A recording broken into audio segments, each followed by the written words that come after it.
We were able to shoot this 7-episode web series in 10 days, and this is how we did it. But first, a little background. Oh no, okay, wait, okay. You ready? Okay, start it. This is Grata, a web series set to release weekly starting on August 30th. It's a story about a girl's last year in high school and everything that comes with it.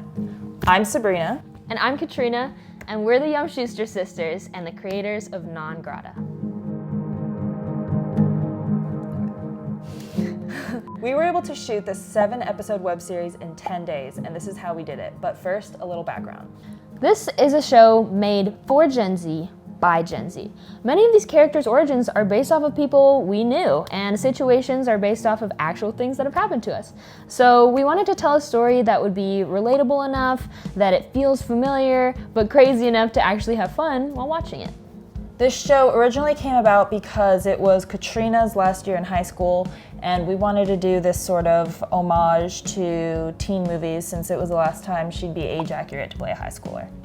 Yeah, so we love movies like The Breakfast Club and all your classic John Hughes films, but we also really enjoyed shows like Euphoria, movies like Bottoms, and shows that showcase many different types of characters like Atlanta. So we wrote Grata in the same vein as all of these, which, as you can guess, was a little weird. Yeah, we were able to film this 7-episode show in 10 days due to the incredible cast and crew we were lucky enough to get, as well as the intense planning we did beforehand. It was pretty insane. But since we had just moved to a different state, not even a year before filming, we didn't really know anyone that we could ask to be a PA or to be crew for us, but we did have a cousin and one very enthusiastic best friend. Okay, so my senior year wasn't what I thought it was gonna be like. I had just moved 10 hours away from where I was born and raised and to a place that I had basically never been and where I didn't know anyone, and I ate lunch alone in the hallways and mostly just worked on the Grata script and listened to my music while I ate. But in my English class, there was this girl that I was like kind of friends with, and one day I just told her about the script and she asked to read it. So she read it and fell in love with the characters, especially the one of Nikki, and basically just asked if she could play her, and we were like, yeah, if you want to like audition, here's the script.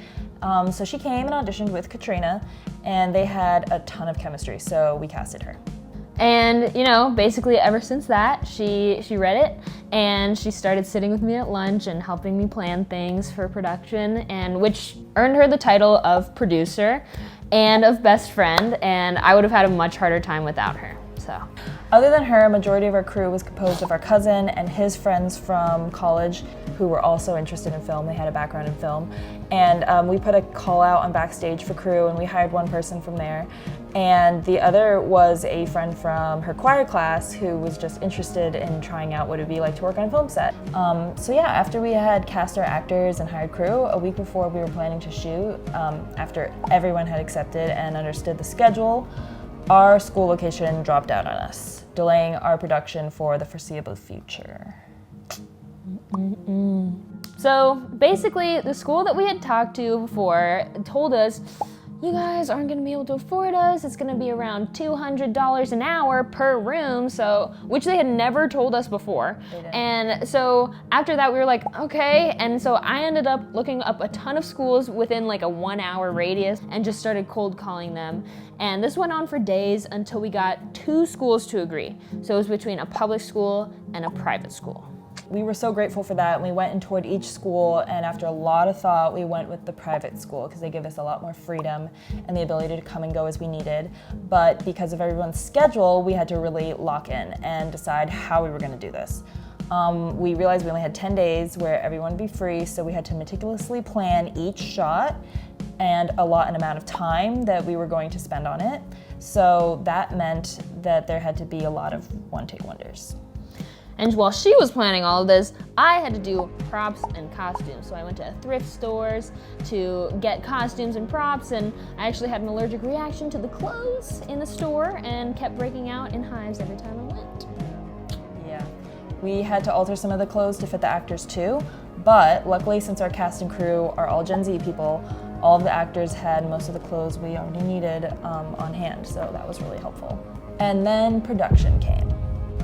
Yeah, and it was actually really great that we only had young adults on set because our crew members were also able to double as extras and small speaking roles since we were all basically the same age and we could all play high schoolers. So because of our crazy tight schedule, we really had to cram. Yeah, we had this huge master schedule that was like 10 pages long and the font was really tiny, and a majority of our actors were from out of town, so we had them on set for the shortest amount of time possible, which made for long days and short nights. We got about 4 hours of sleep each night, but because of how exciting and fun like the atmosphere was, we were up and ready to go every morning, and because of the time crunch, we just didn't have the opportunity to feel tired. No. After production comes post. And since it's just us working on this whole thing, it was the longest phase of our project. Yeah, I did the visual editing, and that means actually like cutting together scenes, VFX, color grading, all that. And I did the sound, so I synced the mic stuff with the video, and took away white noise, you know, the little things, dubs, voiceovers. And I also composed and sang all of the music that you hear in our show. It's all original. This phase was probably the hardest one too, since there wasn't really a way to know if it was done or not, because while you're filming, if you capture all the lines and you get all the angles, you're good, but with editing, there's like no end in sight, really. But we were finally able to create something we're proud of, and we are so happy that we can share it with you guys for free starting on the 30th. For free. Yes, 30th. So everyone involved worked incredibly hard to get this product to you guys, and we really hope that you guys enjoy it, because from the first word of our script to production to the last edit of the last episode, this story was made for you, for our generation. And so we really hope you watch Non-Grata starting August 30th, coming out weekly every Friday. Hope you guys tune enjoy. in. Yeah. Tune in and enjoy. Peace out.